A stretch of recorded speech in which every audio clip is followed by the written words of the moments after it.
मालेगांव विस्फोट मामले में एनआईए कोर्ट का बड़ा फैसला। कोर्ट ने आरोपी बनाए गए सभी आरोपी किए रिहा। बीजेपी की पूर्व सांसद प्रज्ञा ठाकुर को किया बरी।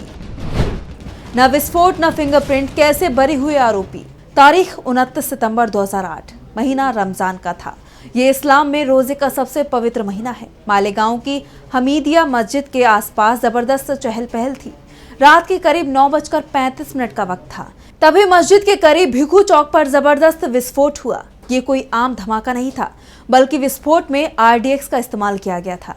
विस्फोट की आवाजें कई किलोमीटर दूर तक सुनी गई। जिस जगह विस्फोट हुआ वहां जबरदस्त भीड़ थी। घटना में 6 लोगों की जान चली गई। 100 से ज्यादा लोग घायल हुए।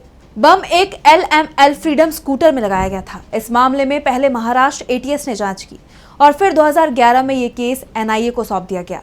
घटना के पीछे हिंदू संगठन से जुड़े लोगों के नाम आए, गिरफ्तारियां भी हुई और अब 17 साल बाद NIA कोर्ट का फैसला सामने आया है, जिसमें कोर्ट ने कहा कि विस्फोट हुआ, लोगों की जान गई। ये बात तो NIA ने साबित कर दी, लेकिन दोषी कौन है इसके लिए सबूत नहीं दे पाई। यहाँ तक कि NIA ये भी साबित नहीं कर पाई कि स्कूटर के सहारे विस्फोट हुआ है। RDX कहाँ से आया, बम कैसे बना, NIA कुछ भी साबित नहीं कर पाया है। तो ऐसे में सवाल उठ रहे हैं कि आखिर 6 लोगों की जान लेने का दोषी कौन है। किसे सूली पर चढ़ाने की डिमांड NIA कोर्ट से कर रही थी। और सबसे बड़ी बात, कोर्ट के फैसले से पहले देश के गृह मंत्री राज्यसभा में दावा कर रहे थे कि हिंदू आतंकवादी नहीं होता है। तो क्या सरकार को पहले ही मालेगांव मामले में फैसले के बारे में पता चल चुका था? तो आज हम अपने स्पेशल रिपोर्ट में बात करेंगे मालेगांव में हुए धमाके और NIA कोर्ट के फैसले की। नमस्कार, मैं आंचल। NIA कोर्ट ने मालेगांव विस्फोट मामले में फैसला सुनाया है। फैसले में कोर्ट ने कहा है कि विस्फोट तो हुआ है, लोगों की जान भी गई है, लेकिन जिन लोगों को पेश किया गया है उनके खिलाफ कोई सबूत ही नहीं है। NIA ये भी साबित नहीं कर पाया है कि जिस स्कूटर का इस्तेमाल किया गया वो BJP के पूर्व सांसद प्रज्ञा ठाकुर का था। प्रज्ञा सिंह ठाकुर को इस मामले में मुख्य आरोपी बनाया गया था। NIA की तरफ से कोर्ट से प्राण दंड की मांग भी की गई थी, लेकिन प्रज्ञा को सजा मिले ऐसे सबूत NIA की तरफ से पेश नहीं किए गए। इसलिए कोर्ट ने Pragya Thakur, lieutenant colonel Prasad Purohit, retired major Ramesh Upadhyay, Ajay Rahirkar, Sameer Kulkarni, Sudhakar Chaturvedi और सुधाकर धर-द्विवेदी को बरी कर दिया है। अपने फैसले में NIA कोर्ट के जज जस्टिस AK लाहोटी ने कहा, आतंकवाद को कोई धर्म नहीं होता, क्योंकि कोई भी धर्म हिंसा की वकालत नहीं करता। सिर्फ संदेह के आधार पर हम मामले को आगे नहीं बढ़ा सकते। अभियोजन पक्ष आरोपों को संदेह से परे साबित करने में असफल रहा है। ये समाज के खिलाफ एक गंभीर घटना थी, लेकिन केवल नैतिकता के आधार पर किसी को दोषी नहीं ठहराया जा सकता। रिकॉर्ड में ऐसा कोई सबूत नहीं है जिससे ये साबित हो सके कि कर्नल पुरोहित RDX लाए थे या बम को असेंबल किया गया था। इसके भी पुख्ता सबूत नहीं है कि अपराध में इस्तेमाल स्कूटर साध्वी प्रज्ञा सिंह ठाकुर का था। यहाँ तक कि यह भी साबित नहीं हो पाया कि विस्फोट के लिए स्कूटर का इस्तेमाल हुआ था। यह भी साबित नहीं हुआ कि बम किसने लगाया। घटना के बाद विशेषज्ञों ने सबूत इकट्ठा नहीं किए, जिससे सबूतों में गड़बड़ी हुई। घटना के बाद किसने पथराव किया और पुलिसकर्मी की बंदूक किसने छीनी, इसका भी कोई साफ प्रमाण मौजूद नहीं है। इसलिए ये अदालत विश्वसनीय सबूतों के अभाव में सभी 7 आरोपियों को बरी करती है। अब आपको बताते हैं कि NIA कोर्ट के फैसले से कुछ घंटे पहले अमित शाह ने राज्यसभा में क्या कहा था। बंबई का हमला, बंबई के हमले के बाद आज ये दिग्विजय सिंह चले गए हैं। उन्होंने कहा है तो RSS ने कराया था। मान्यवर ये क्या बोल रहे हैं, किसके लिए बोल रहे हैं, किसको बचा रहे हैं, क्या कहना चाहते हैं? और हिंदू टेरर का सगुफा किसने छोड़ा?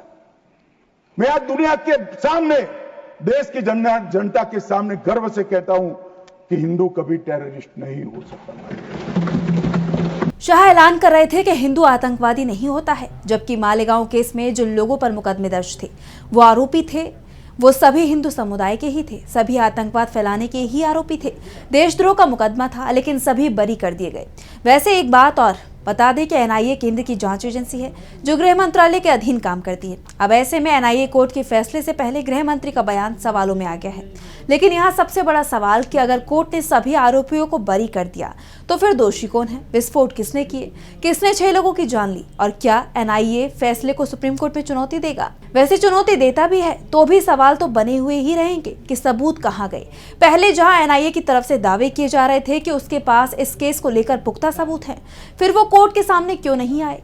क्योंकि NIA की तरफ से जिन्हें गवाह बनाया गया वो एक के बाद एक कोर्ट में पलटते चले गए। और इसका एक कारण ये भी माना जा रहा है क्योंकि जिस समय विस्फोट हुए थे उस समय केंद्र और महाराष्ट्र दोनों ही जगह यूपीए की सरकार थी। दोनों ही जगह कांग्रेस के नेताओं के हाथ में कमान थी। 2011 में जांच का जिम्मा एनआईए के हाथ में आया था और केस पलटना शुरू हो गया। शुरुआत में मामले की जांच करने वाली एटीएस ने आरोप लगाया कि जिस स्कूटर से धमाके किए गए उसकी मालिक प्रज्ञा सिंह ठाकुर थी और उन्हें 23 अक्टूबर 2008 को गिरफ्तार कर लिया गया। एटीएस ने दावा किया कि ठाकुर की गिरफ्तारी और पूछताछ के बाद उन्हें अन्य आरोपियों के बारे में जानकारी मिली। एजेंसी ने कहा कि उसने संदिग्ध व्यक्तियों के फोन कॉल इंटरसेप्ट किए थे। लेफ्टिनेंट कर्नल पुरोहित और रिटायर्ड मेजर रमेश उपाध्याय के बीच हुई बातचीत की जांच की जा रही थी। उपाध्याय और समील कुलकर्णी को 28 अक्टूबर को गिरफ्तार किया गया था। 14 नवंबर 2008 तक कुल 11 लोगों को गिरफ्तार कर लिया गया। इनमें पुरोहित भी शामिल था। नवंबर 2008 में एटीएस ने उनके खिलाफ मकोका की कड़ी धाराएं लगाई। उन पर अभिनव भारत नामक एक संगठन बनाने का आरोप था। 20 जनवरी 2009 को दायर अपनी चार्जशीट में एटीएस ने गिरफ्तार किए गए 11 लोगों के साथ 3 और को भी वांछित आरोपी बताया। आरोपियों पर आईपीसी और यूएपीए के तहत आरोप लगाए गए थे। एटीएस ने दावा किया कि आरोपियों ने मुसलमानों को निशाना बनाने की योजना बनाई थी। साजिश जनवरी 2008 से शुरू हो गई थी और फरीदाबाद, भोपाल और नासिक सहित कई जगहों पर मीटिंग हुई थी। एटीएस का दावा था कि इतने पुख्ता सबूत हैं, केस की कड़ियां भी जुड़ी हुई हैं। ऐसे में आरोपियों को कोर्ट से सख्त सजा मिलना तय है। लेकिन इसके बाद 2011 में मामले में एनआईए की एंट्री हो जाती है। इस बीच 2014 में पहले केंद्र की सत्ता में बीजेपी आती है और फिर इसी साल के आखिर तक महाराष्ट्र की सत्ता में भी बीजेपी आ जाती है। इसके 2 साल बाद 13 मई 2016 को एनआईए की तरफ से मकोका के तहत आरोपों को हटा लिया जाता है। कोर्ट में एनआईए की तरफ से कहा जाता है कि एटीएस की जांच में खामियां थी और एजेंसी द्वारा गिरफ्तार किए गए 11 व्यक्तियों में से केवल 7 के खिलाफ ही सबूत मौजूद थे। 2 वांछित आरोपियों कलसांगरा और संदीप डांगे के खिलाफ भी सबूत मौजूद थे। एनआईए ने प्रज्ञा ठाकुर को भी राहत पहुंचाई क्योंकि उसकी तरफ से कहा गया कि रजिस्टर्ड स्कूटर कलसांगरा के पास थी। वो धमाके से काफी पहले उसका इस्तेमाल कर रहा था। एजेंसी ने यह भी कहा कि मकोका लागू नहीं था, इसलिए इस अधिनियम के तहत दिए गए इकबालिया बयान सबूत के तौर पर स्वीकार नहीं किए जा सकते क्योंकि एटीएस का पूरा मामला ही बयानों पर टिका था। एनआईए ने उल्टा एटीएस को ही सवालों में खड़ा करते हुए कहा कि उसने आरोपियों को प्रताड़ित कर बयान दिए थे। जिन लोगों ने पहले बयान दिए थे, एनआईए ने कोर्ट में उनसे दोबारा बयान दर्ज कराने को कहा और सबसे बड़ी बात तो यह है कि उसके बाद अधिकांश लोग बयान से पलटते चले गए। अब एनआईए कोर्ट का फैसला सामने आया है। कोर्ट ने कहा है कि विस्फोट हुआ है, लोगों की जान गई है, लेकिन दोषी कोई नहीं है क्योंकि जो आरोपी सामने खड़े हैं उनके खिलाफ एनआईए कोई सबूत पेश नहीं कर पाया है। यहाँ तक कि ये भी साबित नहीं कर पाया है कि विस्फोट के लिए किसी स्कूटर का इस्तेमाल भी हुआ था या नहीं। और सबसे बड़ी बात तो यह है कि गृह मंत्री एक दिन पहले ही ये दावा कर रहे थे कि हिंदू आतंकवादी नहीं हो सकता। अब सवाल ये उठ रहे हैं कि क्या केंद्र और राज्य में सत्ता बदलने का असर एनआईए की जांच पर दिखाई दिया? अगर कोई दोषी नहीं है तो फिर 6 लोगों की जान कैसे चली गई? कोर्ट ने अपने फैसले में साफ कहा कि सबूत ही पेश नहीं किए गए। तो सबूत पेश करने की जिम्मेदारी किसकी है? महाराष्ट्र एटीएस ने जिसे अहम सबूत बताया उसे एनआईए ने झुठला दिया। तो क्या एनआईए पर किसी तरह का कोई दबाव था? और क्या एनआईए इस मामले को सुप्रीम कोर्ट में चुनौती देगा? सवालों में एनआईए है तो साथ ही सवाल सरकार पर भी उठ रहे हैं। तो फिलहाल के लिए हमारी स्पेशल रिपोर्ट में बस इतना ही। अगर वीडियो पसंद आया तो लाइक करें, साथ ही हमारे चैनल को सब्सक्राइब करें। नमस्कार।